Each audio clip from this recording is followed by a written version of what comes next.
प्रसंग चल रहा है। भगवान ब्रह्मा जी सृष्टि रचना में देखा कि सफलता प्राप्त नहीं हो रही, तो एकदम क्रोध आ गया,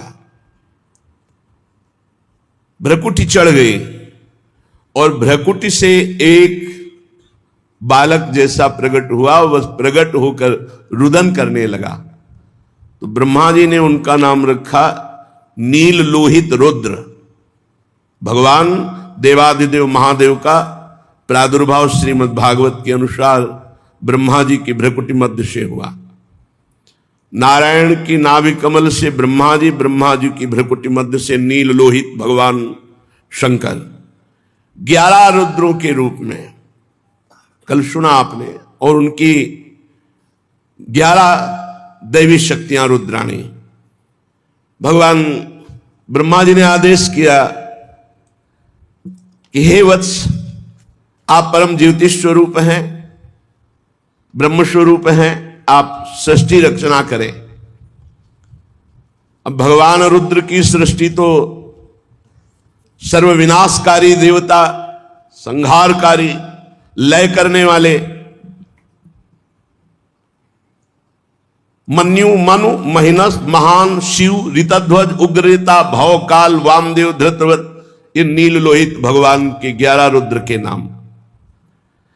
और धी वृत्ति उष्णा उमा नियुत सर्पी इला अंबिका इरावती सुधा दीक्षा, ये 11 रुद्राणियां। अब जो सृष्टि की वो बड़ी भयानक थी, सबका नाश करने वाली रुद्र भगवान की ऐसी सृष्टि है, ये तो सब नष्ट कर देंगे।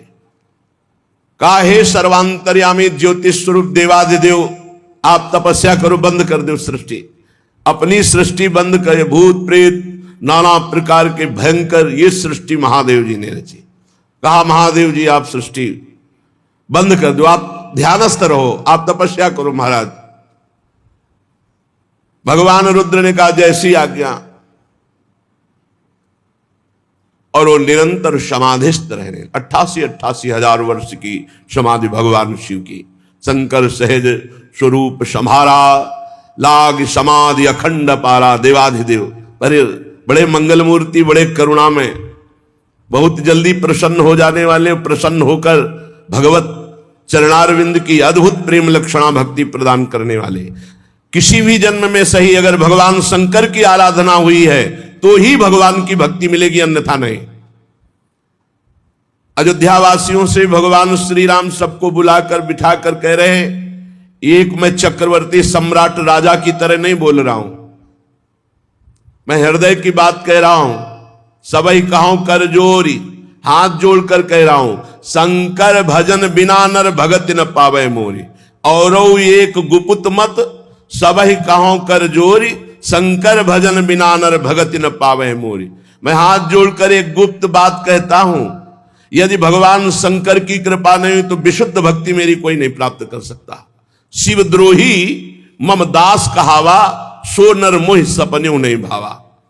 भगवान शंकर परम वैष्णवाचार्य देवाधिदेव जब कृपा करते हैं तो प्रिया प्रीतम की भक्ति प्रदान करते हैं, हरि की भक्ति प्रदान करते हैं। अपने को उन्हीं की कृपा कटाक्ष से प्राप्त हुआ है, अपने जानते भी नहीं थे क्या है वृंदावन, क्या है प्रिया प्रीतम। उन्हीं ने नरसिंह मेहता को सीधे रास में भगवान शंकर ने, पूज्य राधा बाबा बाल्यावस्था में भगवान शंकर की आराधना, उसका फल अंतिम जीवन के पलों में राधा राधा राधा राधा राधा। जा पर कृपा न करहि पुरारी, सो न पाव मुनि भगति हमारी। जिस पर भगवान शंकर कृपा नहीं करते वो भगवान की विशुद्ध भक्ति प्राप्त नहीं कर सकता। अगर इस जन्म में प्राप्त है और भगवान शंकर की आराधना नहीं की तो किसी जन्म में बनी है भगवान शिव की आराधना। बिना भगवान शिव की आराधना के हरि भक्ति प्राप्त नहीं होती। तो कोई ऐसा ना समझे कि बड़े भयंकर देवता हैं, भयंकर भी हैं और शंकर भी हैं। शिव कल्याण स्वरूप और इतने सुंदर हैं, हम आपको क्या बताएं, क्योंकि जो स्वाद ली हुई बात होती है वो देखी जाती है। इतने भयंकर है कि हम तुम्हें क्या बताएं, और इतने सुंदर हैं कि पूछो मत। कर्पूर गौरम करुणावतारम, साक्षात करुणा बपू, गौरांग गंगाधर तेज राशि करुणा बरसती है। भगवान शिव के दो रूप हैं, एक बड़ा शांत प्रसन्न और एक बड़ा घोर। अगर उस रूप में आते हैं तो विश्व का प्रलय उन्हीं से होता है, संहार लीला उन्हीं से होती है। तो जब ब्रह्मा जी ने आज्ञा करी तो भगवान रुद्र अखंड तपस्या में संलग्न हो गए। इसके बाद ब्रह्मा जी ने संकल्प किया तो 10 महान पुत्र प्रकट हुए संकल्प से। पहले मरीच जी, फिर अत्रि जी, फिर श्री अंगिरा जी, फिर पुलस्त जी, फिर पुलह जी, क्रतु जी, भृगु जी, वशिष्ठ जी, दक्ष जी और नारद जी। ये 10 महान तप संपन्न भगवत स्वरूप पुत्र प्रकट हुए। नारद जी ब्रह्मा जी की गोद में प्रकट हो गए, दक्ष जी अंगूठे से प्रकट हुए, वशिष्ठ जी प्राणों से प्रकट हुए, भृगु जी त्वचा से, क्रतु जी हाथ से, पुलह जी नाभ से, पुलस्त ऋषि कानों से, अंगिरा जी मुख से, अत्रि जी नेत्रों से, मरीच जी मन से उत्पन्न हुए। ये 10 संकल्पित महापुरुष प्रकट हुए। फिर ब्रह्मा जी के दाएं छाती से धर्म उत्पन्न हुआ, जिनसे मूर्तिमान भगवान नर नारायण प्रकट हुए, धर्म के पुत्र नर नारायण। और पीठ से अधर्म का जन्म हुआ, उससे संसार को महाभय प्रदान करने वाला मृत्यु प्रकट हुआ अधर्म से। ब्रह्मा जी के हृदय से संपूर्ण संसार को अधीन रखने वाला काम प्रकट हो गया। भाव से क्रोध, नीचे के ओठ से लोभ, मुख से वाणी की अधिष्ठात्री देवी सरस्वती जी,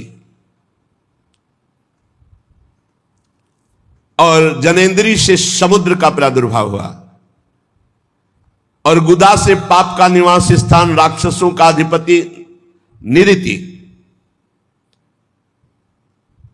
छाया से भगवान करदम जी उत्पन्न हुए। सारा जगत भगवान ब्रह्मा जी से उत्पन्न हुआ है।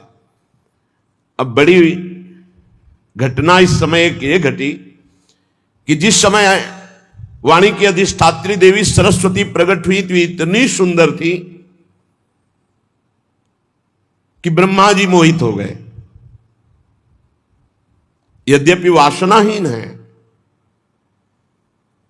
पर सृष्टि उत्पन्न करनी, इसलिए ऐसा संयोग ब्रह्मा जी की बुद्धि लड़खड़ा गई। जो 10 पुत्र पहले ब्रह्म ऋषि प्रकट हुए, उन्होंने तत्काल हाथ जोड़ा और कहा, पिताश्री आपको शोभा नहीं देता, आप समर्थ हैं, आप अपने मन में उत्पन्न हुए इस काम वेग को रोकिए। आप ये क्या देख रहे हैं, आपकी दृष्टि सही नहीं। पूर्ववर्ती कभी ब्रह्मा ने ऐसा नहीं किया जो पूर्व में ब्रह्मा हुए। आप तेजस्वी हैं, ऐसा आपको शोभा नहीं देता जैसी दृष्टि से आप देख रहे हैं सरस्वती जी की तरफ, क्योंकि आप जैसा करेंगे वैसा ही आचरण संसार में उतरेगा। आप जगत के रचयिता हैं, आप भगवत स्वरूप हैं। मैं आपको नमस्कार करता हूं, लेकिन आपको रोकता हूं, आप अपनी दृष्टि बदलिए। जे ही ऐसा इन 10 महापुरुषों ने कहा तो ब्रह्मा जी बहुत लज्जित हो गए और कहा, धिक्कार, ऐसी वृत्ति कैसे आ गई। तत्काल उनका शरीर छूट गया धिक्कार देते ही, और वो भयानक कोहरा, अंधकार, काम इनके रूप में प्रकट हुआ। चूंकि ये सृष्टि करनी थी, इसलिए ऐसा संकल्प हुआ। कुहरा, अज्ञान, अंधकार, काम। इसीलिए जब काम सवार हो जाए दिमाग में, तो फिर वो ये नहीं देखता कि अनुजा है कि तनुजा है कि क्या है। इसीलिए व्यास भगवान ने कहा, बलवान इंद्री ग्रामो विद्वानम अपि कर्षति, बहुत देर तक एकांत में अपनी बेटी बहन आदि के पास भी नहीं रहना चाहिए, क्योंकि मन बड़ा बलवान है। कभी जब ब्रह्मा जी का मन, तो फिर औरों की तो बात ही क्या। 10 ब्रह्म ऋषियों ने तत्काल धिक्कार दी, महाराज आप, बड़ी लज्जा आई। शरीर छूटा, वही शरीर अंधकार, कुहरा, काम, मलिन काम। अभी एक पीछे सुन चुके हैं, हृदय से काम प्रकट हुआ। एक काम को भगवान का स्वरूप माना गया है, जो धर्मयुक्त काम है उसे भगवान का स्वरूप माना गया है। धर्मयुक्त सहवास करके संतान उत्पन्न करना, ये भगवान की पूजा, ये धर्म माना गया है। और पापाचरण, व्यभिचार करना, ये यहां काम प्रकट हुआ।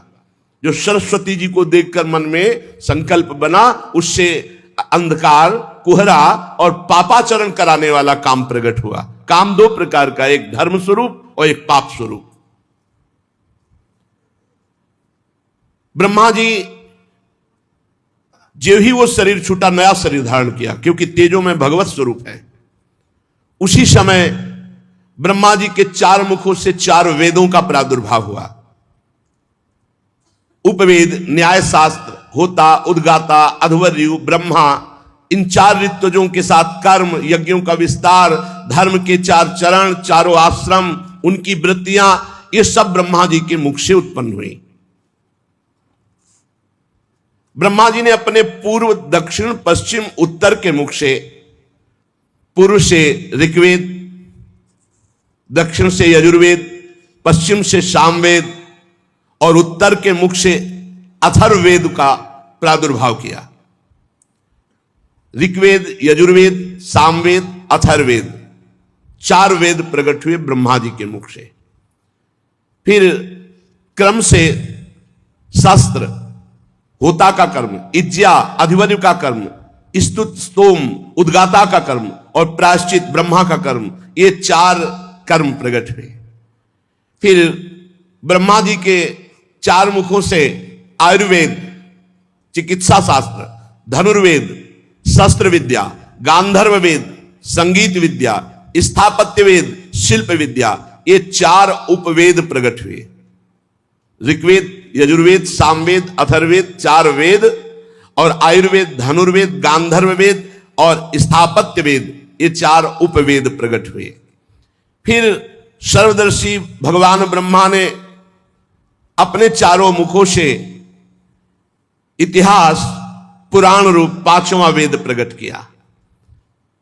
फिर षोडशी और उक्त, चयन और अग्निष्टोम, आप्तोर्याम और अतिरात्र, वाजपेय और गोशव, ये यज्ञ प्रकट किए। फिर विद्या, दान, तपस्या और सत्य, ये धर्म के 4 चरण हैं। विद्या, दान, तपस्या और सत्य, ये धर्म के 4 चरण प्रकट किए। फिर सावित्रम, प्राजापत्यम च ब्राह्मण चाथ बृहत तथा वार्ता, संचय, शालीन, शीलोंचो इति वै गृहे, सावित्र वृत्ति प्रकट की। सावित्र कहते हैं जब यज्ञोपवीत संस्कार कराया जाता है और गायत्री मंत्र का उपदेश किया जाता है, तो उसे 3 दिन तक ब्रह्मचर्य रहकर गायत्री का अनुष्ठान करने को सावित्र कहते हैं। फिर प्राजापत्य, अगर वो आगे बढ़ना चाहता है तो 1 वर्ष का ब्रह्मचर्य और गायत्री अनुष्ठान दिया जाता है। फिर ब्राह्म, वेदाध्ययन की समाप्ति तक, जब तक पाणी ग्रहण न हो तब तक अखंड ब्रह्मचर्य, गायत्री अनुष्ठान और वेदों का स्वाध्याय, इसे ब्राह्म। और फिर बृहत, बृहत आजीवन नैष्ठिक बाल ब्रह्मचारी, कभी भी कोई भी संयोग नहीं करूंगा, आजीवन ब्रह्मचारी रहूंगा, ये आयु पर्यंत रहने वाले ब्रह्मचारी को बृहत। ये 4 वृत्तियां ब्रह्मचारी की प्रकट की, सावित्र, प्राजापत्य, ब्राह्म और बृहत। इनमें सावित्र, प्राजापत्य और ब्राह्म तो गृहस्थ में जा सकते हैं, लेकिन बृहत आजीवन नैष्ठिक ब्रह्मचारी, बड़ी महिमा है आजीवन नैष्ठिक ब्रह्मचर्य की। ये 4 वृत्तियां 4 मुख से ब्रह्मा जी ने ब्रह्मचारी की प्रकट की और 4 वृत्तियां गृहस्थ की प्रकट की। वार्ता, संचय, शालीन, शीलोंच, कृषि के द्वारा गृहस्थी का पालन करना, याग आदि के द्वारा गृहस्थी का पालन करना, अयाचित वृत्ति से गृहस्थी का पालन करना, क्योंकि सब मुनिजन होते थे, और शीलोंच वृत्ति से गृहस्थी का पालन करना। शीलोंच, किसान के खेत का पूरा अन्न कट गया, अब जो दाना और बाली है वो बीनना, बाजार का अन्न उठ गया, अब उससे दाना बीन करके एकत्रित किए हुए अन्न से 12 महीना चलाना, उसे शीलोंच वृत्ति। शीलोंच वृत्ति वाले से बहुत सब डरते थे, क्योंकि महान तपस्वी होता था, उसका कोई प्रतिग्रह नहीं होता, वो शीलोंच वृत्ति से जी रहा था। उसके द्वारा जो वचन निकलते थे, बड़े बड़े चक्रवर्ती सम्राट कांप करके स्वीकार करते थे, डरते थे कहीं साप न दे दे। ये 4 वृत्तियां गृहस्थ की, वार्ता, संचय, शालीन, शीलोंच। फिर 4 वृत्तियां वानप्रस्थ की, क्योंकि आश्रम है, ब्रह्मचर्य आश्रम, गृहस्थ आश्रम, वानप्रस्थ आश्रम, संन्यास आश्रम। वैखानस, बालखिल्य, औदुंबर और फेनप। वैखानस बिना ज्योति बोई भूमि से उत्पन्न हुए फल आदि पदार्थों से आजीवन निर्वाह करना वानप्रस्थ, इसे वैखानस कहते हैं, वानप्रस्थ की वैखानस वृत्ति। और बालखिल्य, नवीन भोजन अन्न मिल जाने पर पुराने अन्न का संपूर्ण त्याग कर देना, ये वालखिल्य वृत्ति। औदुंबर, प्रातः काल उठे, जिधर मुख किया उधर भिक्षा मिली जो फल आदि की, वही लेना, अन्यथा भूखे रह जाना। फेनप, अपने आप जो फल आदि जमीन पे गिरे हुए हैं, तोड़ नहीं सकते, उससे पूरा जीवन निर्वाह करना, ये वानप्रस्थ की 4 वृत्तियां। और फिर सन्यास की 4 वृत्तियां, कुटीचक, बहुदक, हंस और परमहंस। कुटीचक, एक जगह कुटी बना करके आजीवन भजन करते हुए व्यतीत करना, संसार से विरक्त होकर, इन्हें कुटीचक सन्यासी कहते हैं। और बृहदक, एकमात्र तत्व की तरफ दृष्टि रखते हुए शरीर से निरपेक्ष, जैसे भरण पोषण, कोई परवाह नहीं, बस तत्व दृष्टि, जहां शरीर पड़ा है पड़ा, जहां मिल गया खा लिया खा लिया, नहीं खा लिया नहीं खा लिया, दृष्टि ही नहीं शरीर में, तत्व दृष्टि, उन्हें बहुदक। और जो निरंतर तत्व में स्थित है उन्हें हंस, और जो जीवन मुक्त हो चुके उन्हें परमहंस। ये सन्यास की 4 वृत्तियां हैं। अन्वीक्षिकी, त्रयी, वार्ता, दंड नीति, ये 4 विद्याएं हैं। मोक्ष प्राप्त करने वाली अध्यात्म विद्या, स्वर्ग आदि प्रदान करने वाली कर्म विद्या, खेती व्यापार आदि संबंधी विद्या और राजनीति, ये 4 विद्याएं हैं। भू, भुआ, स्व, महा, इन 4 आश्रमों का पालन करने वाले यहां 4 लोकों में जाते हैं। जो जीवन मुक्त महापुरुष हो गए, वो अगर इनका भोगना चाहे तो वो परब्रह्म में लीन हो जाते हैं। सा, खा, सा, हा, ये 4 शब्द उष्म वर्ण, या, रा, ला, वा, ये 4 शब्द अंतःस्था, ये ब्रह्मा जी के मुख से निकल, पूरे ककहरा मात्रा सब ब्रह्मा जी के मुख से निकली हुई। निषाद, ऋषभ, गांधार, षड्ज, मध्यम, धैवत, पंचम, ऐसा रे गा मा पा ध नी, ये ब्रह्मा जी के मुख से निकली। यहां नी से शुरू होता है, तो निषाद, निशा रे गा मा पा ध, नी में निषाद, जो वो ऋषभ, सा में षडज, रा में ऋषभ, गा में गांधार, मा में मध्यम, धा में धैवत, पा में पंचम। ये ब्रह्मा जी से शब्द ब्रह्म प्रकट हुए, यही इसी के आधार पर संगीत कला है जितनी है। सारे गामा पा ध नी, षडज, ऋषभ, गांधार, मध्यम, धैवत, पंचम, निषाद। फिर ब्रह्मा जी की अव्यक्त एक वाणी प्रकट हुई, ओम आ उ मा ओम, ये परिपूर्ण ब्रह्म स्वरूप है। यही सब मंत्रों का अधिष्ठाता है, जो ब्रह्म प्राप्ति के हैं, सब में प्रणव यही। इसके उच्चारण में आ उ मा, ओ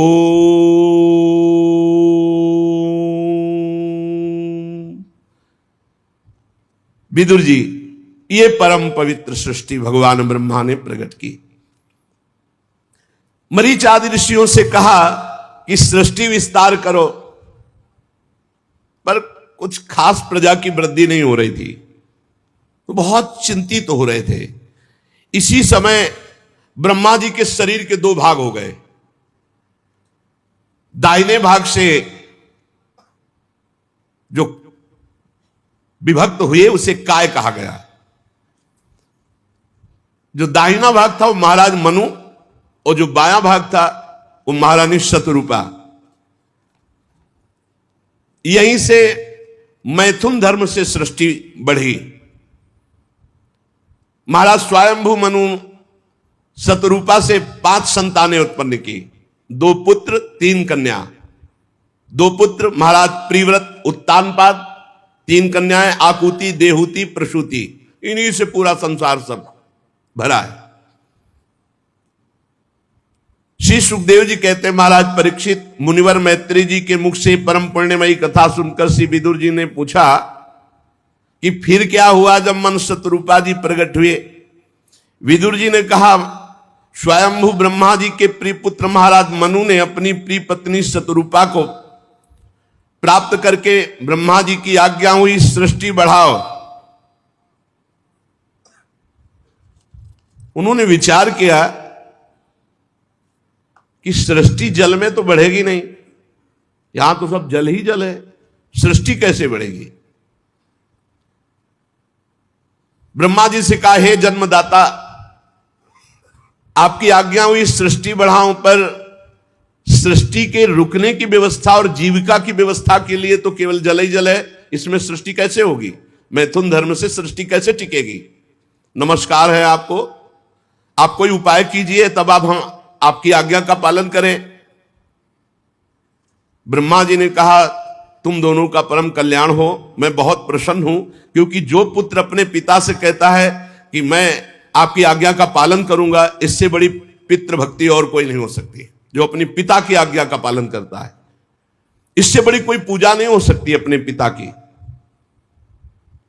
तुम हमारी आज्ञा का आदर पूर्वक पालन करना चाहते हो, धर्म पूर्वक तुम अपनी पत्नी से पुत्र उत्पन्न करो, ये श्री हरि की सृष्टि परक आराधना होगी। इसीलिए जो लोग गृहस्थ कहते हैं कि हम तो गृहस्थ हैं, हमसे नहीं, तुम्हारी भी आराधना है। जैसे निवृत्ति परक भजनानंदी महात्मा साधन भजन समाधि के द्वारा भगवान को प्राप्त करता है, ऐसे आप संतान उत्पन्न करते हुए, संतान का धर्म पूर्वक पालन करते हुए, भगवान नाम जप करते हुए आप गृहस्थी से भगवान को प्राप्त करेंगे। देखो यहां कह रहे हैं, ये श्री हरि की आराधना है। बड़ी सेवा होगी यदि तुम हमारी प्रजा वृद्धि की आज्ञा का पालन करोगे। और जो पुत्र अपने पिता का धर्म आज्ञा का अनादर कर देता है, वो कभी सुख नहीं प्राप्त करता है। मनु जी ने कहा कि मैं आपकी आज्ञा का तो पालन अवश्य करूं प्रभु, लेकिन हमें पृथ्वी चाहिए, बिना पृथ्वी के कैसे हम पालन कर सकते हैं अपनी संतान का, क्योंकि उसी से जीविका मिलेगी, वही आधार, और पृथ्वी तो है नहीं। और वो रसातल में डूबी हुई है, जब पहली प्रलय हुई थी तब से अथाह जल में पृथ्वी डूबी हुई है। ब्रह्मा जी ने विचार किया, ये तो बात सत्य है, अगर पृथ्वी नहीं आई तो मनु शतरूपा जी की संतान कैसे पलेगी, कैसे जीविका चलेगी, कैसे आगे सृष्टि चलेगी। ब्रह्मा जी बहुत चिंतित हो गए और भगवान का चिंतन करने लगे। जे भी भगवान का चिंतन किया तो ब्रह्मा जी के नासा छिद्र से एक छोटा सा जीव निकला। देखते देखते वाराह शिशु हो गया, और बड़े आश्चर्य की बात कि देखते देखते आकाश तक ऐसे पर्वताकार वाराह, भारी घुरघुराहट, भगवान का वाराह अवतार। तो जो 10 मरीच आदि महापुरुष जन थे, उन्होंने, और 4 जो सनक सनंदन सनातन सनत कुमार जी थे, वो स्वयंभू मनु शतरूपा ब्रह्मा जी, अभी इतनी ही प्रगट में सृष्टि है। जब 12 भगवान प्रकट हुए तो इतनी है। 10 महान ब्रह्म ऋषि, सनक सनंदन सनातन सनत कुमार और भगवान ब्रह्मा जी और मनु शतरूपा, इतनी सृष्टि है। सब ने हाथ जोड़ करके भगवान वाराह की तरफ सर झुकाकर नमस्कार किया और विचार करने लगे कि ऐसा तेजोमय श्याम वर्ण वाराह, ये कौन दिव्य हो सकता है। अभी निकला तो छोटा, फिर पोरुए के बराबर, फिर एक वाराह शिशु, और फिर ये पर्वताकार, आदि अंत ही नहीं दिखाई दे रहा, इतना विशाल स्वरूप। अभी ये सोच ही रहे थे कि भारी गर्जना करके अपने पंजे से जल को, सर्वशक्तिमान भगवान की गर्जना से समस्त दिशाएं गूंज उठी। भगवान ब्रह्मा जी समझ गए कि अभी जिनका चिंतन किया था कि पृथ्वी कैसे आएगी, तो हमें लगता है हमारे भगवान ने अवतार धारण किया, वाराह अवतार। भगवान का स्वरूप संपूर्ण रूप से वेद भी नहीं जान सकते, फिर औरों की तो बात क्या है। मुनीश्वरों ने भगवान की स्तुति की। भगवान वाराह रूप से गुरगुरा रहे थे बड़े जोर से आवाज, और उनके रोमों से जो जल उस सबको परम पवित्र कर रहा था। यज्ञपति भगवान स्वयं हरि वाराह रूप धारण कर ब्रह्मादि के सामने खड़े थे। बड़े सौम्य भाव से मुनियों ने भगवान को प्रणाम किया। भगवान जब घुरघुराते तो ऐसा लगता था कि वज्रपात हो रहा, इतनी जोर की गड़गड़ाहट भीषण, और जब पंजे मारते तो ऐसा मानो ज्वार भाटा आ रहा है समुद्र में, विशाल काय वाराह रूप। समुद्र मानो पुकारने लगा, हे यज्ञेश्वर मेरी रक्षा करो प्रभु, मैं आपका ये प्रहार नहीं सह सकता। यज्ञ मूर्ति भगवान अपने पैरे खुनों से जल को चीरते हुए जलराशि के उस पार पहुंचे, फिर रसातल पहुंचे। वहां देखा पृथ्वी विराजमान है, जल में डूबी हुई प्रलयंकार, जब प्रलय हुआ था उस समय के जल से डूबी हुई पृथ्वी वही थी रसातल में। भगवान ने अपनी दाढ़ों पर संपूर्ण पृथ्वी को उठाया और ऊपर की तरफ जल चीरते हुए आए। बड़ी शोभा हो रही थी, लेकिन बड़ा विघ्न हो गया। जब प्रभु पृथ्वी को लेकर के ऊपर की तरफ आ रहे थे तो महापराक्रमी हिरणाक्ष ये जल के भीतर ही भगवान पर गदा से प्रहार कर दिया, और ये प्रकट होते ही अपने वीर योद्धा को खोज रहे थे। कोई वीर योद्धा मिले जो मेरी भुजाओं की खुजलाहट मिटाए। हिरणाक्ष, आगे प्रसंग आएगा कि बीच में कहां से आ गया हिरणाक्ष। उस समय भगवान ने पृथ्वी को तो दाढ़ पे संभाल के रखा, और लीला से ही थोड़ी देर युद्ध की लीला करते हुए, जैसे मतवाला जो सिंह है वो गजराज के बच्चे को मार डाले। उल्टा थप्पड़ मारा था हिरणाक्ष के, उल्टा ऐसे थप्पड़, मगर उतने में ही प्राण पखेरु महाबलशाली। जैसे गजराज अपने दांतों पर कमल पुष्प धारण करे हो, ऐसे ही बहुत पूरी पृथ्वी को, ऐसा कोई भार नहीं लग रहा वारा भगवान को। बाहर जल से निकाल के लाए, तमाल के समान नीलवर्ण वारा भगवान को जब देखा पृथ्वी लेकर आते हुए, ब्रह्मा मरीच आदि को निश्चय हो गया कि ये स्वयं भगवान श्रीहरि है। तब हाथ जोड़कर भगवान की स्तुति करने लगे। ऋषियों ने कहा, हे भगवान अजित आपकी जय हो, जय हो। जितम जितम ते जित यज्ञ भावन, त्रयीं तनुम स्वाम परिधुन्वते नमः। यद्रोमगर्ते सुनिलिल्लिरध्वरास, तस्मै नमः कारण सुकरायते। जय हो वारा भगवान आपकी जय हो। आप अपने वेदत्रयी रूप विग्रह को फटकार रहे, आपको नमस्कार है। आपके रोमकूपों में संपूर्ण यज्ञ लीन है। आपने पृथ्वी का उद्धार करने के लिए ये वाराह रूप धारण किया। हे भगवान आपको नमस्कार है। हे प्रभु, कोई भी दुराचरण करने वाला कभी आपका दर्शन नहीं प्राप्त कर सकता। लोग कहते हैं भगवान हमें दर्शन क्यों नहीं देते, जैसी पद्धति है दर्शन की वैसे चलो। अधकचरे योगी को भगवान का दर्शन नहीं होता, दुराचारी को, जो दुराचार परायण है उसे भगवान का दर्शन नहीं होता। रूपम तवई तन्नु दुष्कृतात्मनानाम, ये जो दुष्कृत आचरण करने वाले हैं इनको भगवान के पास रहते हुए भगवान उनके हृदय में रह रहे, फिर भी वो दर्शन नहीं कर सकते। प्रभु आपने बड़ी कृपा करी, समस्त मंत्र देवता द्रव्य यज्ञ कर्म सब आपके स्वरूप है, आपको नमस्कार है।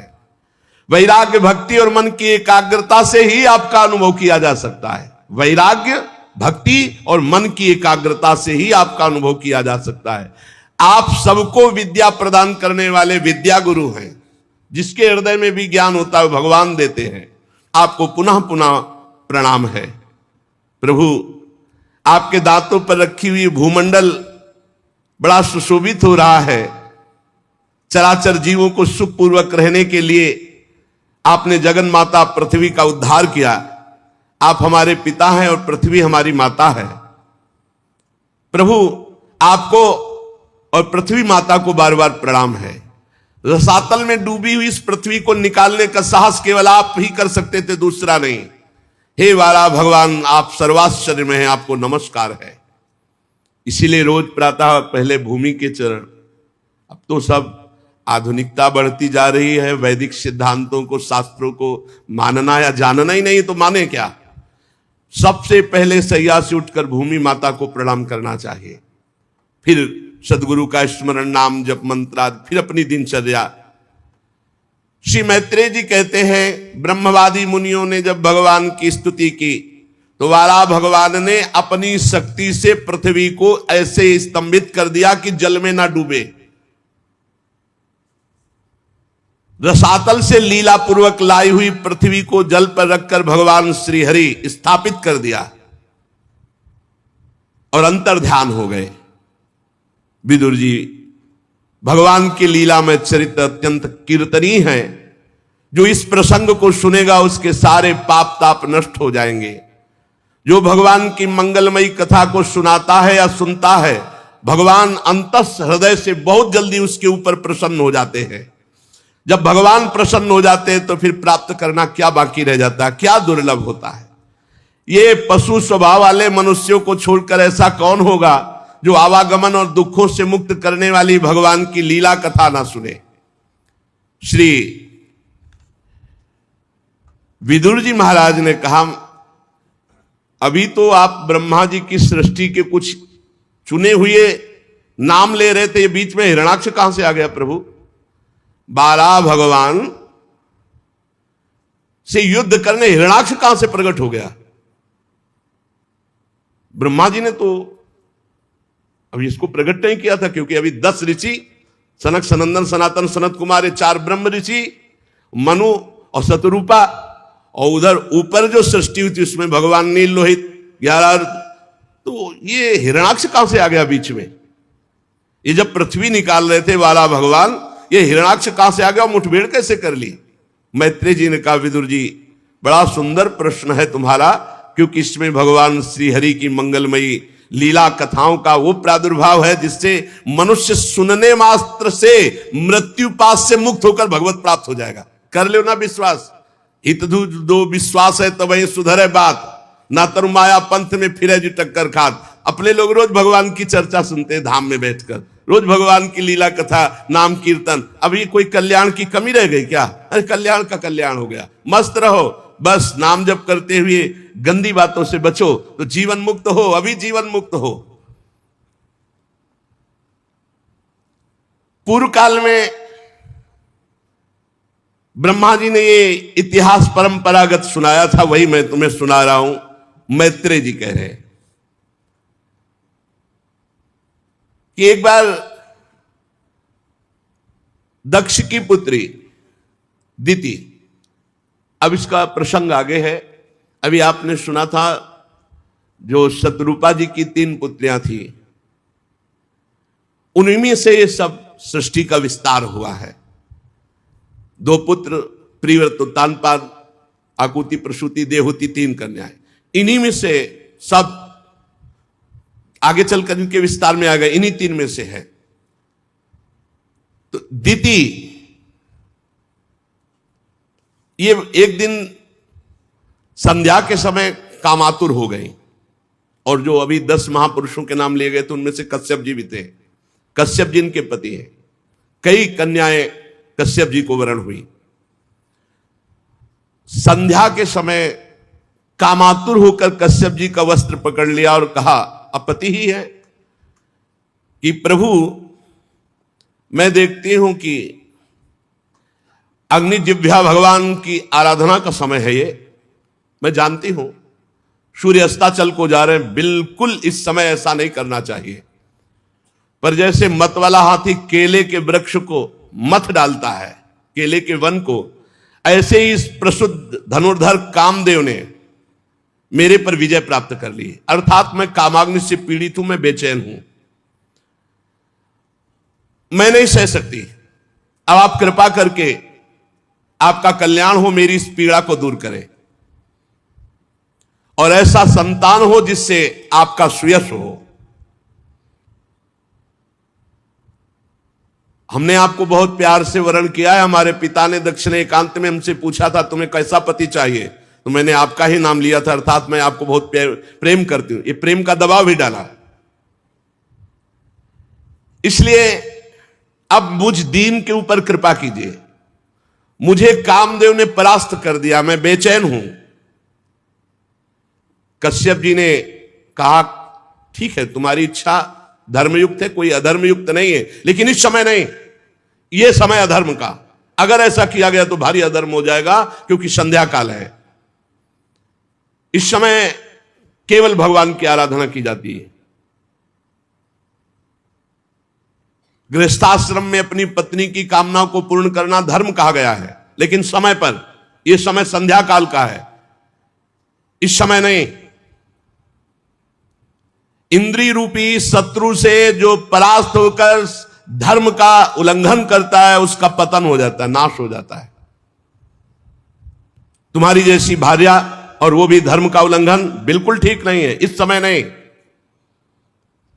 क्योंकि इस समय भूत भावन भगवान शंकर अपने गणों के साथ भ्रमण करते हैं, और जिसके घर में संध्या वंदन आरती पूजा सब नहीं होती है, तो वहां फिर विनाशकारी लीला होती है।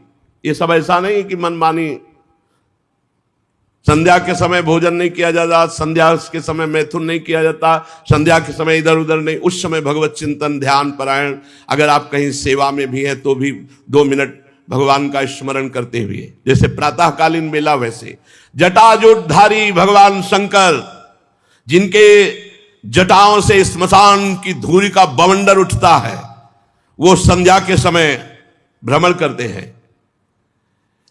उनके 3 नेत्र हैं, सूर्य और चंद्रमा।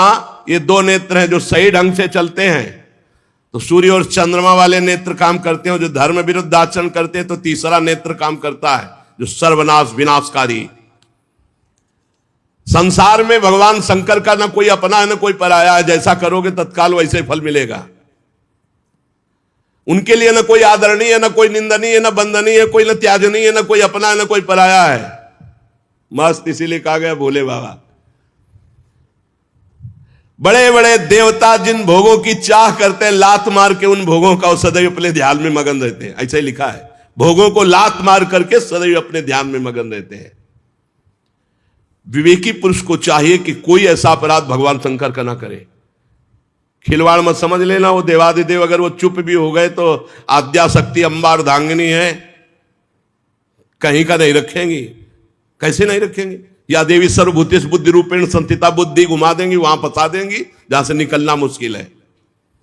बहुत समझाया पर देवी दिति तो एकदम ब्रह्मर्षि कश्यप जी का वस्त्र पकड़ लिया और कहा मैं आपका उपदेश सुनने के लिए आपसे प्रार्थना नहीं किया। कश्यप जी ने भगवान को नमस्कार किया कि है जरूर कोई लीला जो समझाने पर भी नहीं समझ रहे। इसके बाद फिर स्नान करके वाणी को संयम में करके सनातन ब्रह्म का ध्यान करने लगे कश्यप जी। जैसा दिति जी चाह रही थी वैसा, क्योंकि पति हैं। अब इसके बाद दिति जी को बहुत भय लगा कि इस समय मैंने भारी अपराध कर दिया। जब स्नान करके अपने नित्य कर्म में कश्यप जी तो आकर चरणों में सर नवाया और कहने लगी ब्रह्मर्षि इस नीच काम के लिए मैंने आपको प्रेरित किया, भारी अपराध बन गया, क्षमा कर दीजिए। आप कह रहे थे भगवान शिव इस समय विचरण करते हैं तो क्या मेरे गर्भ को नष्ट कर देंगे वो? कुछ उपाय कीजिए, देवाधिदेव महादेव मेरे गर्भ को नष्ट ना करें। क्योंकि जो दुष्टता भगवान शिव को पसंद नहीं हो, अगर वो करता है तो वो क्रोध मूर्ति भी है, फिर वो नष्ट कर देते हैं। प्रजापति आप बड़े कृपालु हैं, आप मुझ पर कृपा कीजिए और चरणों में गिर पड़ी देती जी। चुप रहे। संध्या वंदन जप अनुष्ठान पूरा करने के बाद कश्यप जी ने कहा, बहुत समझाने पर भी तुम्हारा चित्त काम वासना से मलिन था, इसलिए तुमने हमारी बात नहीं मानी और हमें भी अवहेलना करने के लिए ऐसे कार्य पर मजबूर किया। इसलिए अमंगलमयी देवी तुम्हारी कोख से विश्व का अमंगल करने वाले पुत्र पैदा होंगे, जो बार बार लोक और लोकपालों सहित अपने अत्याचार से पूरे भूमंडल को रुला देंगे। ऐसे पुत्र पैदा होंगे, क्योंकि संध्या के समय तुमने गर्भ धारण किया है। उनके ऐसे स्वभाव होंगे जो निरपराध दीन प्राणियों पर अत्याचार करेंगे, भगवत भक्तों पर अत्याचार करेंगे, स्त्री गौओं पर अत्याचार करेंगे। कांप गई, उनकी तो संभावना ही नहीं थी ऐसी। दीति जी कांप गई, पैर पकड़ लिया, प्रभु कृपा करो, ऐसे पुत्र नहीं होने चाहिए। तो उनका ऐसा अत्याचार देखकर जगदीश्वर भगवान श्री हरि स्वयं अवतार लेंगे और उनका वध करेंगे। तब दीति ने मुस्कुरा दिया, फिर तो ठीक है, फिर तो ठीक है। यदि भगवान के द्वारा हमारे पुत्रों का उद्धार होगा फिर तो ठीक है, फिर तो जैसे हो। दीति ने कहा, प्रभु अब मैं आपसे प्रार्थना नहीं करूंगी, ठीक है, ऐसे ही पुत्र हो। जब भगवान श्री हरि स्वयं मारेंगे फिर मुझे कोई परवाह नहीं, मेरे पुत्रों का परम मंगल होगा। कश्यप जी ने कहा, देवी मैं देख रहा हूं तुम्हें पश्चाताप हुआ, शोक हुआ। भगवान शंकर का तुम आदर करती हो, मेरा भी आदर करती हो, भगवान हरि से तो तुम बहुत प्रसन्न हो।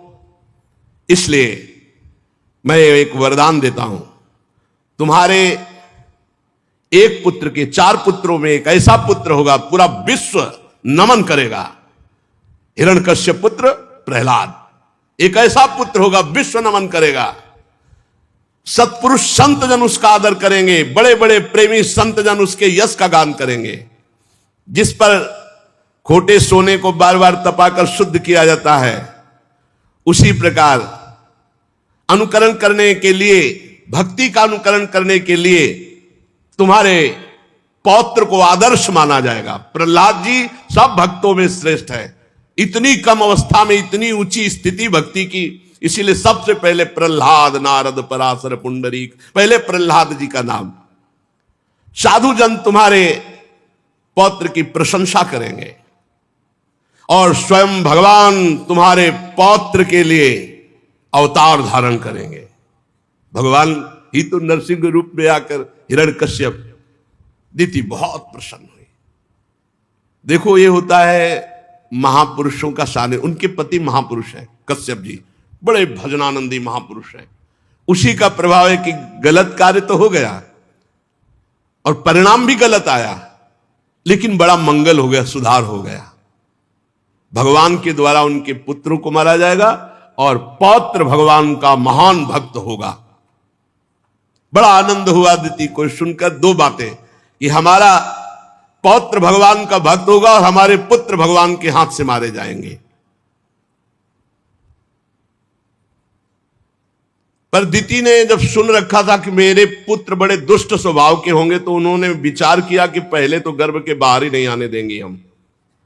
कोई साधारण माता थोड़ी थी, अरे उन्हीं की बहन से तो सब देवता प्रकट हुए, अदिति से, और दीति से सब दैत्य हुए, ये सब देवी हैं।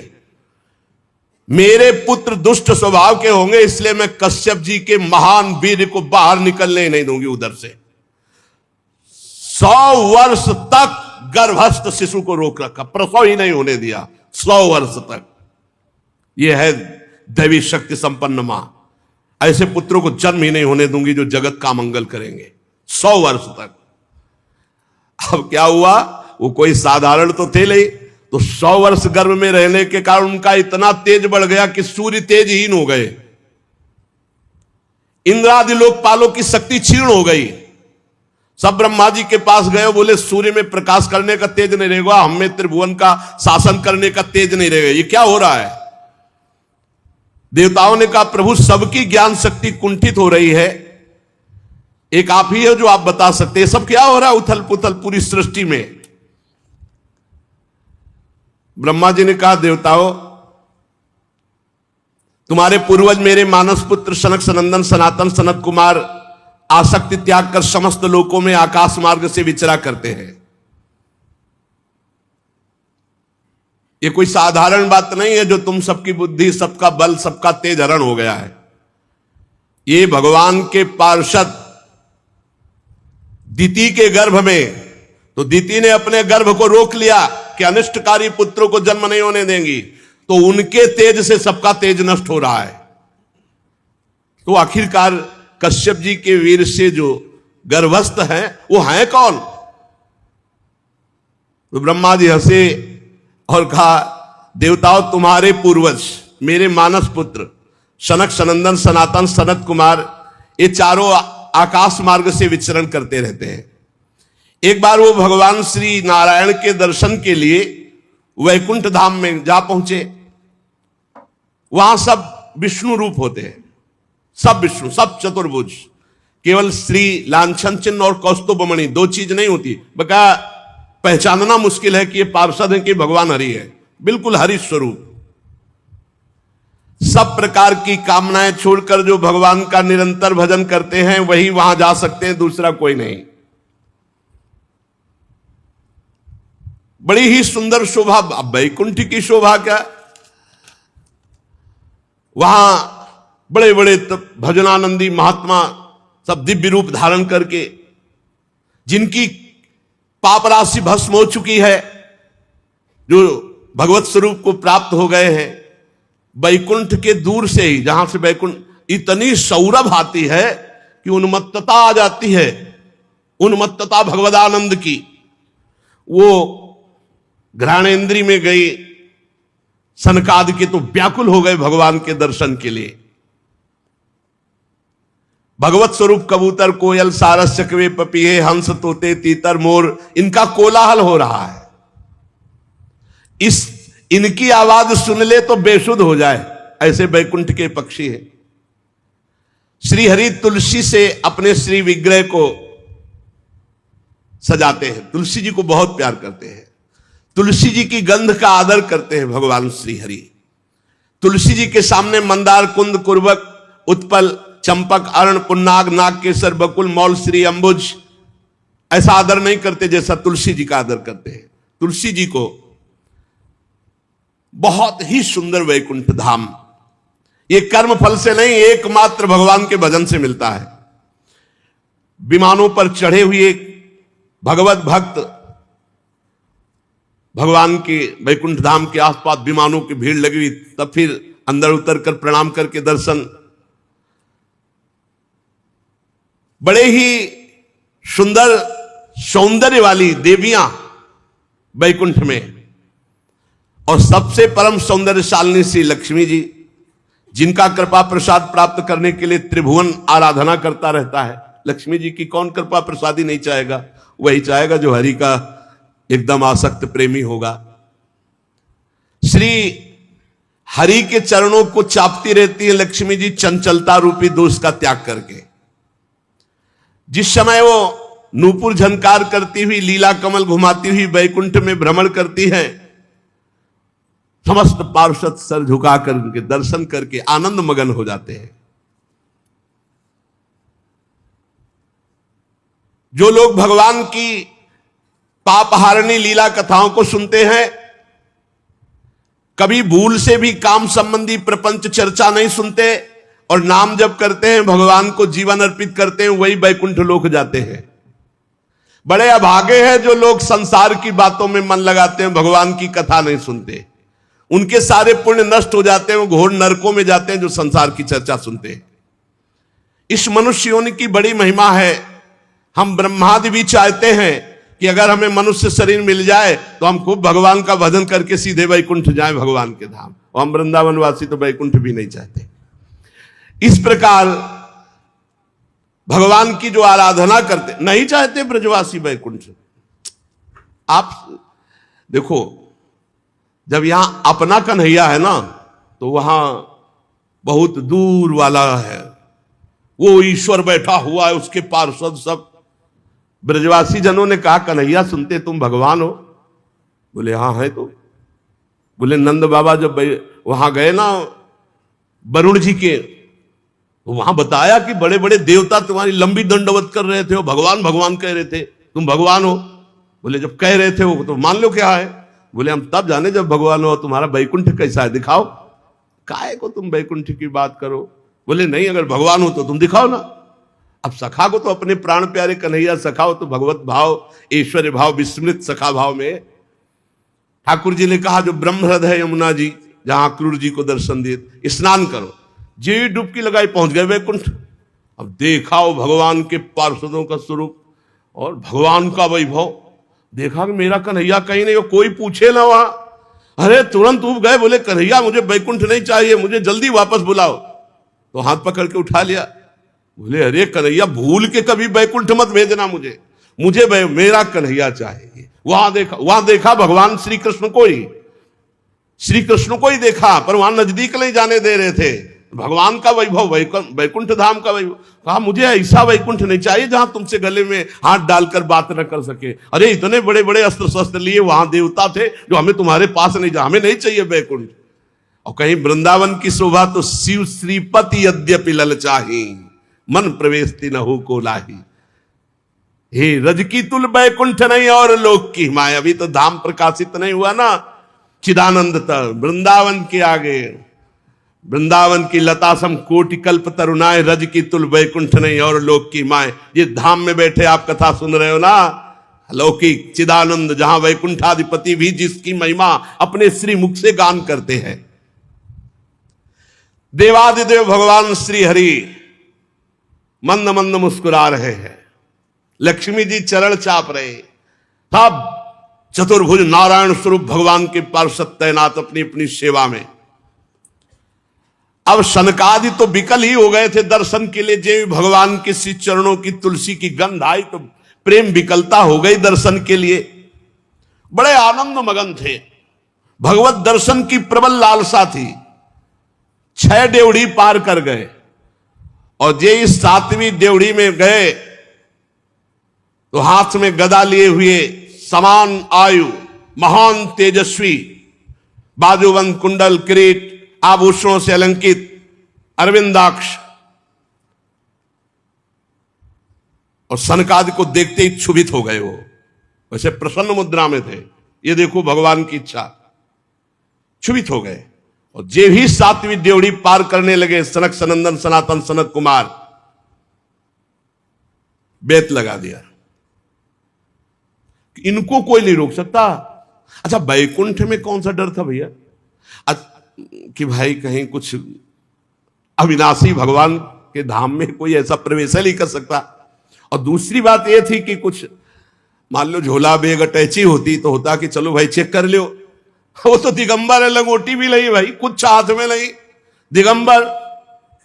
पता नहीं भगवान की प्रेरणा, तो देखते ही क्षुभित हो गए और बेत लगा दिया। चारों कुमार तत्व ज्ञानी थे, ब्रह्म दृष्टि रखने वाले थे, पर फिर भी गुस्सा आ गया। यही बात पकड़ ली है, कर तुम अन्यथा कर तुम, सर्व समर्था सा ईश्वरा, हरिच्छा भावी बलवाना, हृदय विचारत संभ सुजाना। भगवान की इच्छा काम करती, ब्रह्म दृष्टि तत्व ज्ञानी महापुरुष में क्रोध आ जाना और जय विजय को संशय हो जाना, बेत लगा दे रहा, ये भगवान की इच्छा।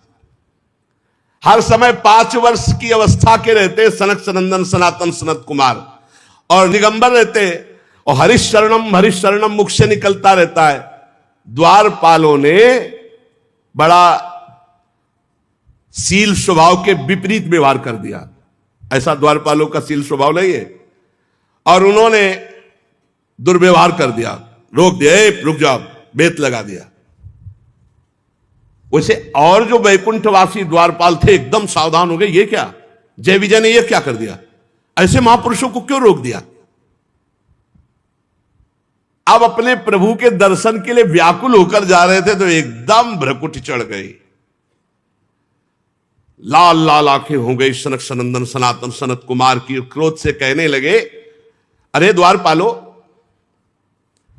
तुम लोग तो महती सेवा के प्रभाव से इतनी उच्च कोटि की अवस्था को प्राप्त हुए हो, भगवत पार्षद बने हो, तुम सर्वज्ञ हो। जैसे भगवान सर्वज्ञ हो वैसे तुम सर्वज्ञ हो, जैसे भगवान समदर्शी वैसे तुम समदर्शी हो। तुम्हें मेरे में क्या भेद दिखाई दिया? क्या दिखाई दिया जैसे रोक लिया? ये विषमता क्यों? ये स्वभाव में अशांति क्यों? ये विरोध किस लिए? यहां कौन ऐसा आ सकता है जिस पर शंका की जाए? तुम कपट रखते हो। अब क्रोध ही आ गया था। तुम दूसरों पर शंका करते हो। भगवान के उदर में सारा ब्रह्मांड, इसलिए यहां रहने वाले ज्ञानी जन सर्वात्मा श्री हरि से अपना कोई भेद नहीं मानते, बल्कि अंतर्भाव हरि स्वरूप रहते हैं यहां वैकुंठ में। तुम वैकुंठाधिपति के पार्षद हो, देव स्वरूप हो, तुम्हें हम में क्या दिखाई दिया जो रोक दिया? क्या तुम्हें भगवान से कोई भय होने की संभावना हुई कि मेरे द्वारा भगवान के प्रति कोई भय हो जाएगा? तुम बहुत मंद बुद्धि के हो, भारी अपराध कर दिया, अब तुम वैकुंठ में रहने लायक नहीं हो। ये निर्णय भगवान की इच्छा से नहीं, बोल नहीं सकते ऐसे। जैसे सनक सनंदन सनातन सनत कुमार अपनी महिमा में, ऐसे जय विजय अपनी महिमा में पाई भर कम नहीं है। अतएव तुम्हारे लिए हम दंड विधान करते हैं। भगवान के दास के ऊपर दंड विधान, ये भगवान ही बोल रहे। तुमने अपराध किया, तुम अपनी मंद बुद्धि के कारण भेद बुद्धि की और भगवान के स्वभाव के प्रतिकूल व्यवहार कर दिया। इसलिए जाओ, वैकुंठ से तुम्हारा पतन हो जाए और तुम भगवान के विपरीत स्वभाव में जन्म लो। तुम्हारे अंदर काम क्रोध लोभ ये तीनों शत्रु तांडव करे, मैं ऐसा साफ देता हूं। गजब कर दिया। भगवत प्राप्त महापुरुष के हृदय में भी विकार पैदा करने की सामर्थ्य इन महापुरुषों में है। सनकादि के वचन बहुत ही कठोर थे। अरे भगवान से विमुख कर दिया, विलग कर दिया, वैकुंठ से भ्रष्ट कर। इसीलिए कहा है संतों के अपराध से भक्तों के अपराध वैकुंठ से भी गिरा दिया। और कोई ऐसा नहीं जो इनके वचनों को काट सके, त्रिभुवन में कोई ऐसा नहीं। अब पता नहीं क्या हुआ जय विजय को कि चरणों में लौट गए और कहा कि मेरे स्वामी भी आप भक्तों से संतों से बहुत डरते हैं कि कोई अपराध न बन जाए, पर पता नहीं मेरे को क्या हो गया, मैंने क्यों रोक दिया। स्वामी मैं अपराधी हूं, दंड विधान आपका कोई काट नहीं सकता, कोई और दंड विधान दे दो। मुझे मेरे स्वामी से अलग होने वाला क्यों दंड विधान कर दिया कि अपने स्वामी की सेवा से अलग होकर मैं कोई और दंड विधान कर दो।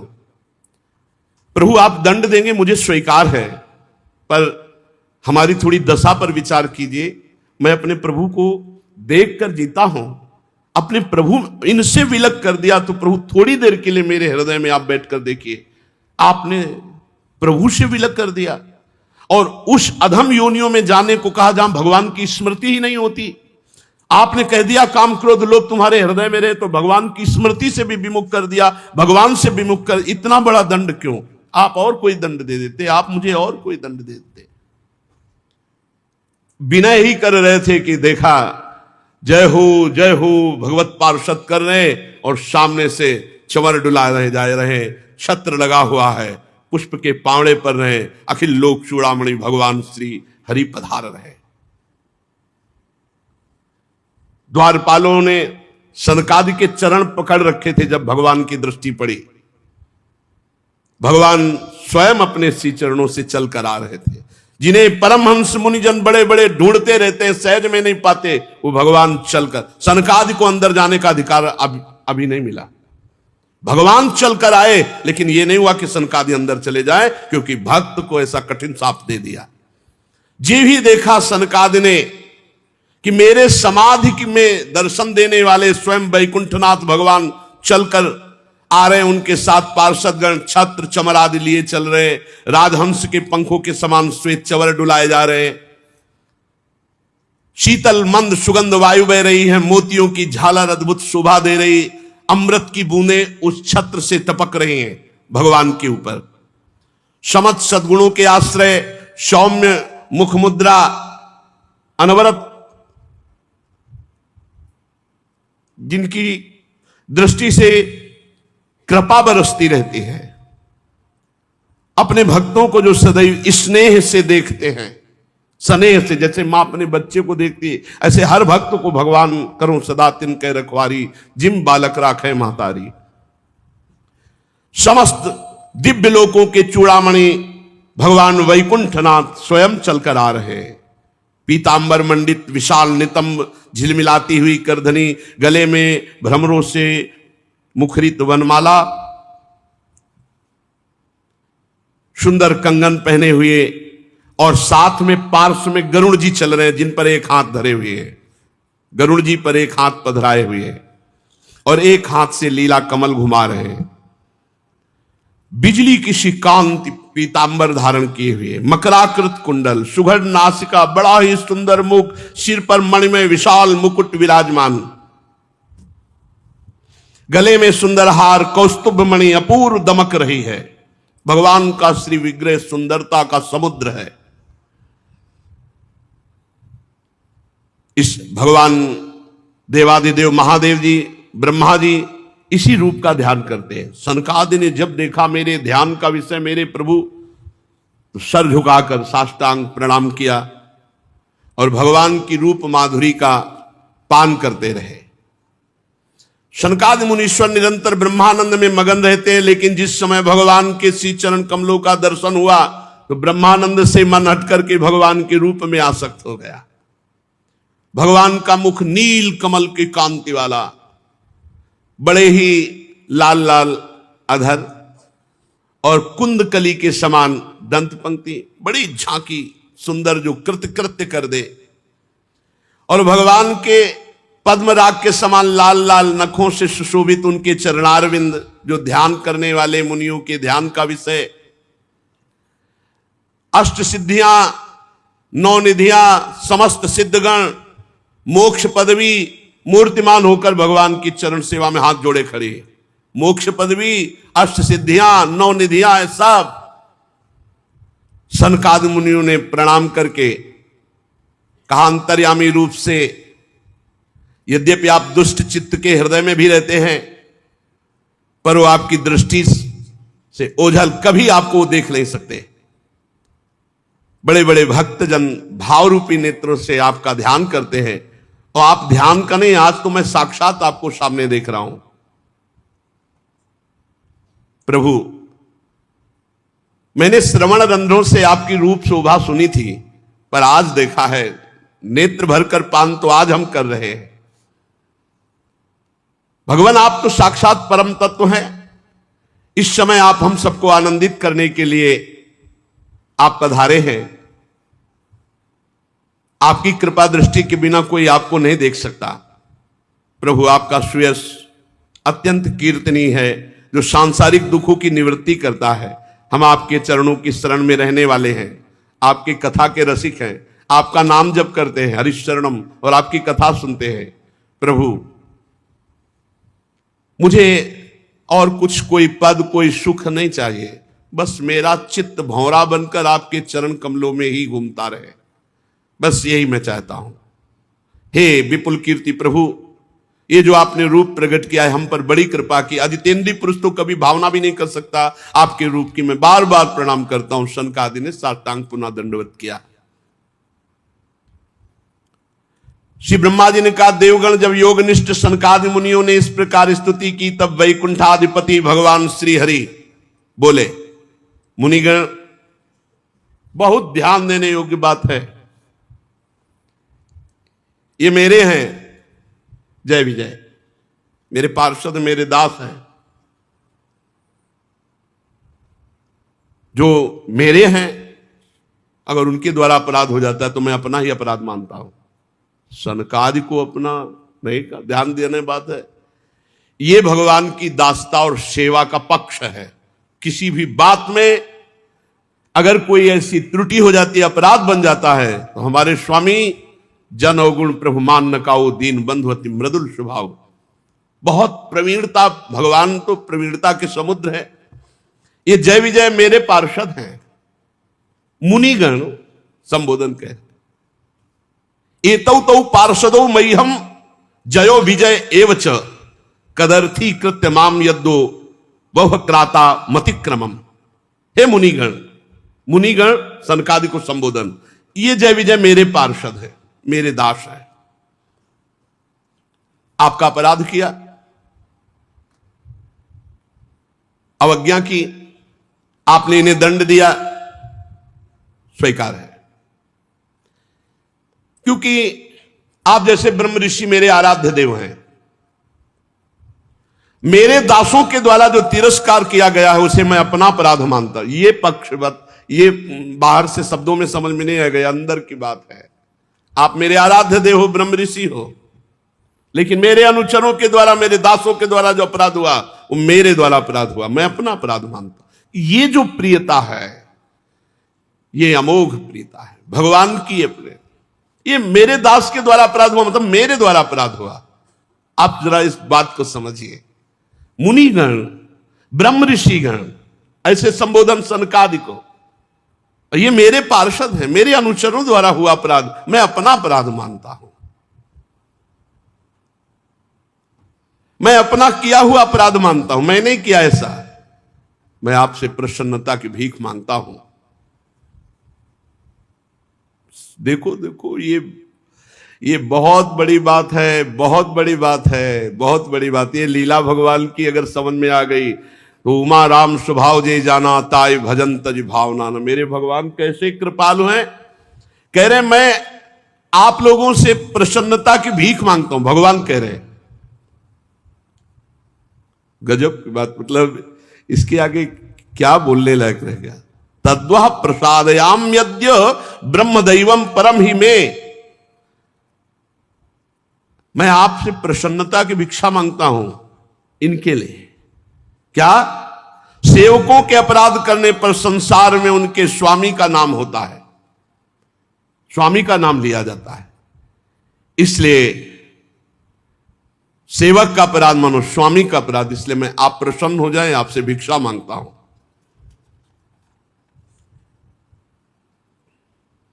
मैं विकुंठ कहलाता हूं, जिसकी महिमा कभी अपवित्र नहीं होती। सारा जगत मेरी महिमा का गान करके पवित्र होता है। जो कोई आप जैसे महात्माओं का अपराध कर दे तो मेरी भुजा ही क्यों ना हो, मैं उसे तुरंत काट डालूंगा। दोनों बातों को समझिएगा। अरे आप जैसे महात्माओं की सेवा करने से, आप जैसे महात्माओं की चरण रज से पवित्रता प्राप्त होती है, सारे पाप तत्काल नष्ट होते हैं। उसको ऐसा सुंदर स्वभाव मिलता है कि वो मुझे प्राप्त कर लेता है। देखो ना, मैं उदासीन रहता हूं लेकिन लक्ष्मी एक क्षण के लिए भी मुझे नहीं छोड़ती। क्यों?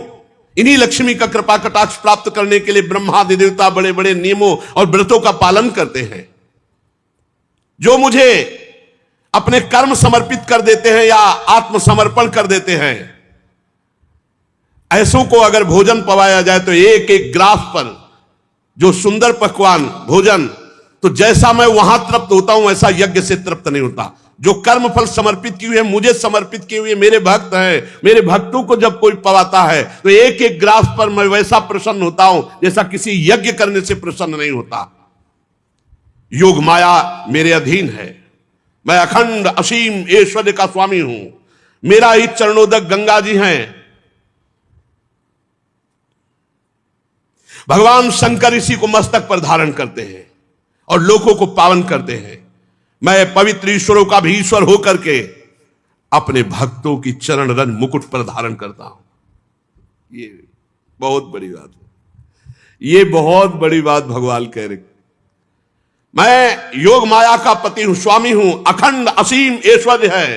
मेरा चरणोदक ही गंगा जी, और जिस गंगा जी को स्वयं महादेव जी मस्तक पर धारण करते हैं, और समस्त लोगों को पावन करते हैं, ऐसा मैं परमेश्वर होकर भी अपने भक्तों की चरण रज अपने मुकुट पर धारण करता हूं। कौन हो सकता है भक्तों से बढ़कर?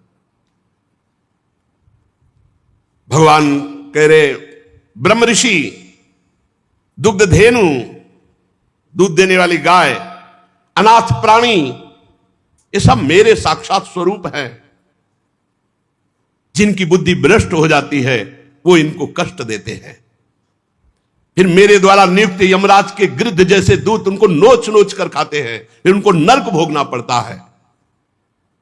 अगर कोई भक्त का कटु भाषण से भी तिरस्कार कर दे तो मैं बर्दाश्त नहीं कर सकता। कटु भाषण से भी तिरस्कार कर दे तो मैं बर्दाश्त नहीं करता। और अगर कहीं मेरे भक्त को प्रसन्न चित्त से, अमृत भरी दृष्टि से, मुस्कान के द्वारा आदर कर दे तो मैं उसको ऐसे ही मानता हूं जैसे पिता अपने पुत्र का। ऐसे मैं सदैव उसकी रक्षा करता हूं, उसका पालन करता हूं।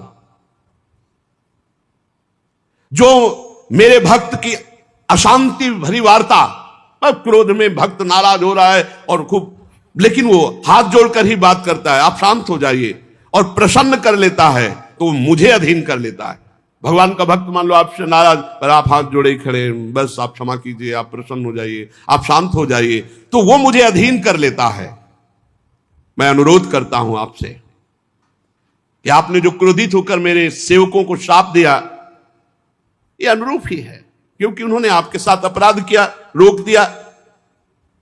लेकिन अवधि में तो बांध दीजिए, इनको अवधि में तो बांध दीजिए, एक सीमा में तो कर दीजिए। आपने तो साफ केवल छोड़ दिया ऐसे कह के, जाओ और यहां से पतन हो जाए, काम क्रोध तुम्हारे हृदय में बसे, अहंकार तुम्हारे हृदय में बसे। भगवान कह रहे इसको सीमा में तो बांध दीजिए,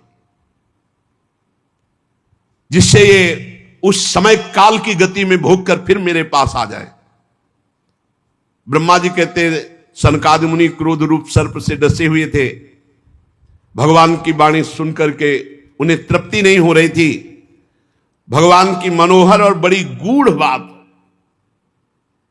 अर्थपूर्ण, गूढ़, दुर्विज्ञ, गंभीर, सनकादि ने ध्यान दिया कि अरे ये भगवान क्या बोले, मेरे पार्षद, मेरे सेवक, मेरे दास, बड़ी गूढ़ बात।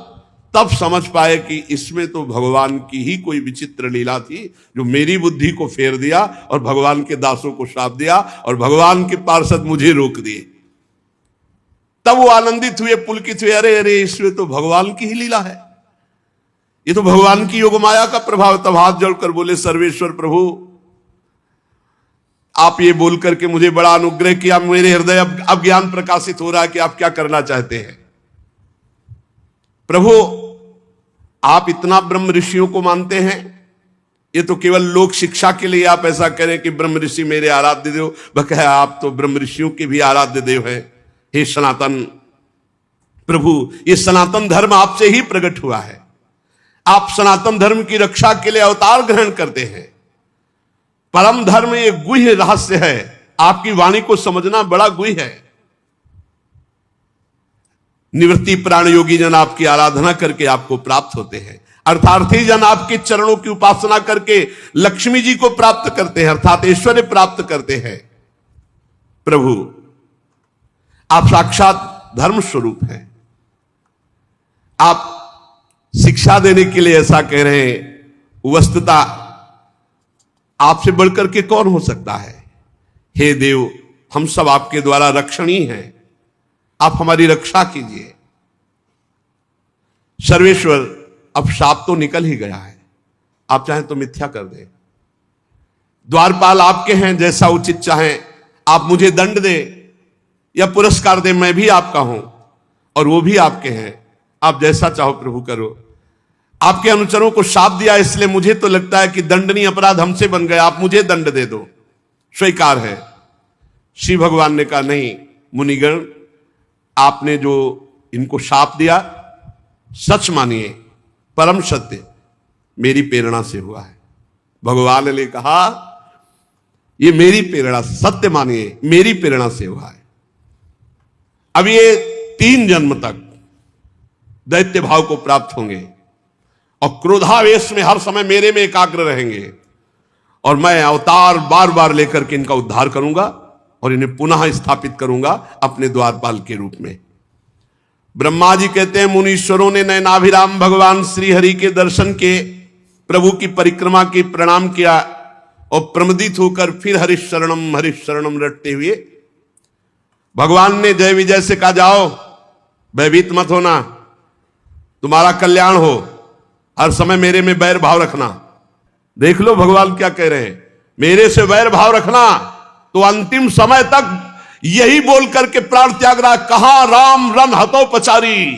भगवान का ऐसा अनन्य दास है कि भगवान की आज्ञा को उल्लंघन नहीं। अनन्य दास उसे कहते हैं कि यदि स्वामी आदेश कर दे कि मार हमारी छाती पे घूसा, तो उसी समय बिना विचारे घूसे का प्रहार कर दे स्वामी पर, उसे अनन्य दास कहते हैं। जैसे अनन्य दास भीष्म जी तान तान के बाण मार रहे हैं श्री कृष्ण के शरीर पर, जहां विपक्ष में खड़े हैं। अभी भक्ति का वो जो रंग आता है वो एक अलग होता है, ये रंग में रंगे हुए हैं, परिपक्व हैं। भगवान ने क्या कहा, डरना मत। भगवान ने जाओ, किसी भी तरह से मैं भयभीत मत होना, तुम्हारा कल्याण करने के लिए मैं समर्थ हूं, मेरे से बैर रखना, मेरे से बैर रखना। जाओ तुम जन्म लो और मैं भी जन्म लूंगा। मैं ब्रह्म तेज को मिटा सकता हूं लेकिन मिटाना नहीं चाहता, क्योंकि मेरा ऐसा ही मत है। और ये एक बार जब मैं योग निद्रा में स्थित था, तो लक्ष्मी जी प्रवेश कर रही थी, तो तुमने रोकने की चेष्टा की थी, उसी का दंड यहां मिला है तुम्हें। और उस समय भी रोकने की भगवान ने प्रेरणा की होगी, नहीं जय विजय कैसे लक्ष्मी जी को रोक सकते हैं। जाओ तुम दैत्य योनि को प्राप्त हो गए, पर तुम्हारी सारी एकाग्रता मेरे में होगी। थोड़े समय में मैं भी आ रहा हूं, जब जब तुम जन्मोगे तब मैं प्रकट होऊंगा और तुम्हें लेकर पुनः आऊंगा। द्वारपालो भयभीत मत होना। फिर क्या महाराज, साथ खेलना हो तो जैसा खेल दोगे वैसे ही खेलेंगे आपके साथ। अरे जब स्वामी से प्रियता होती तो द्वारपालों ने कहा जो आज्ञा। उसी समय उस सर्वाधिक महामहिम श्री संपन्न वैकुंठ धाम से गिर गए, और वही दिति के गर्भ में, जो 100 वर्ष से अभी गर्भ में, वो जय विजय हैं, कोई दूसरे नहीं, जो हिरणाक्ष और हिरण्यकश्यप के रूप में विराजमान है। वैकुंठादि लोकपति भगवान के पार्षद है, इसीलिए त्रिभुवन में हाहाकार मचा हुआ है, सबका तेज रुक गया है, क्योंकि भगवान के पार्षद गर्भ में है। सब जाओ और दिति के चरण पकड़ो, प्रार्थना करो कि प्रसव करो, गर्भ को प्रसव में इनको निकालो, ये पार्षद प्रवर भगवान के हैं। नहीं अगर और गर्भ में रहे तो सब नष्ट होना प्रारंभ हो जाएगा। आदि पुरुष भगवान ब्रह्मा जी ने ऐसा आदेश किया देवताओं को, आप निश्चिंत रहो, ये भगवान के पार्षद है। जाकर दिति जी तो जो जाकर प्रार्थना की, फिर इनका प्रादुर्भाव होना और इनकी लीलाएं। भगवान के पार्षद हैं हिरणाक्ष, हिरण्यकश्यप, रावण, कुंभकर्ण, शिशुपाल, दंतवक्त, ये भगवान के पार्षद है। भगवान ने कहा था मुझसे बैर करना, तो कभी भी विनय शब्द इनके हृदय से नहीं निकले, कभी भी। रावण ने जिसको देखा कि ये विनय बोलता है राम जी के प्रति, तो अब भगाई दिया कि तुम हमारी पार्टी लायक ले, हम बैर वाले, चलो तुम। हाँ, जे भी सुना खरदूषण मारा गया, तो कहा खरदूषण मौसम बलवंता, मार सके को बिनु भगवंता। और भगवान पधारे हैं तो भजन न होई तामस देहा, बैर करूंगा और ललकार ललकार करके इनसे युद्ध करूंगा और फिर इन्हीं को प्राप्त हो जाऊंगा। तो कभी ऐसी निकृष्ट दृष्टि ना रखे, ये भगवान के पार्षद हैं, भगवान की लीला के लिए आए हुए हैं। तो भगवान की लीला, अगर ये पार्षद ना आते तो भगवान की लीला का स्वाद कैसे आता। हम जब रामायण की आरती करते तो उसमें सबकी आरती हो जाती है, क्योंकि सब विराजमान है ना। हम जब भागवत की आरती करते तो इसमें सबकी आरती हो जाती है। ये सब भगवत स्वरूप है। हमें लीला रस आस्वादन करके अपने अंतःकरण को पवित्र करके निरंतर भजन करते हुए भगवान के धाम जाना है। और धाम आ चुके हैं, बस पर्दा हटना है, अंदर प्रवेश होना है। धाम आ चुके हैं, धाम यही धाम है चिदानंद वृंदावन। बस केवल पर्दा हट जाए त्रिगुण माया का, तो यही प्रिया प्रीतम खेल रहे हैं, यही रास भूमि है, बस इसी में हमें मिल जाना है। बस हमें तो कहीं जाना नहीं है ना, हमारे लिए कोई विमान आने की जरूरत नहीं है, बस वो पर्दा हटने की जरूरत, पर्दा हटा दिव्य वृंदावन प्रिया प्रीतम, बस ये अंतिम जन्म। भगवान की कृपा से सत्संग मिल गया, धाम मिल गया, नाम मिल गया, रूप मिल गया। अब ऐसे सावधान हो जाओ, आगे और मलिन कलयुग आने वाला है, उसमें भजन साधन भगवत प्राप्ति ये सब दुर्लभ बात रहेगी। अभी समय है, थोड़ा समय है। पीछे जब प्रारंभ हुआ था तो समय वो जैसे कोई नाटक या फिल्म हो तो उसका पहला वो ट्रेलर, तो कलयुग जब प्रारंभ हुआ था तो उसका ट्रेलर था, पूरी फिल्म तो अभी बाकी है। अभी तो 5,000 वर्ष के कुछ हुए, 4,32,000 वर्ष है। कहीं स्वाहा स्वधा राम कृष्ण हरि धर्म का नाम नहीं रह जाएगा, आगे जैसे जैसे बढ़ेगा। इसलिए इसी जन्म में भगवत प्राप्ति कर लो, पता नहीं आगे जैसा हमने 40-45 वर्ष पीछे साधन शैली देखी वैसी अब नहीं रह गई, आगे आप देख लेना। अब मोबाइल शैली रह गई है, आगे जो शैली आएगी वो और कुछ शैली होगी। जो संतों में पीछे भजन की वृत्तियां देखी वो होंगे संत जन, अब बहुत कम दिखाई देते हैं। अब जो आगे समय आएगा तो और कम संत जो शुद्ध भगवत प्राप्ति का मार्ग, ऐसा हम नहीं कहते कि अभी, लेकिन ऐसा होगा कि फिर आगे सतमार्ग लुप्त हो जाएगा। सदग्रंथों के अनुसार साधना करके सिद्ध हुए महापुरुषों का मिलना बहुत कठिन हो जाएगा, तो भगवत मार्ग बड़ा कठिन हो जाएगा। इसलिए इसी जन्म में अंतिम जन्म बना दो कि अब हमारा जन्म मरण कलयुग में ना हो, खूब नाम जप करते हुए हम भगवान को प्राप्त हो।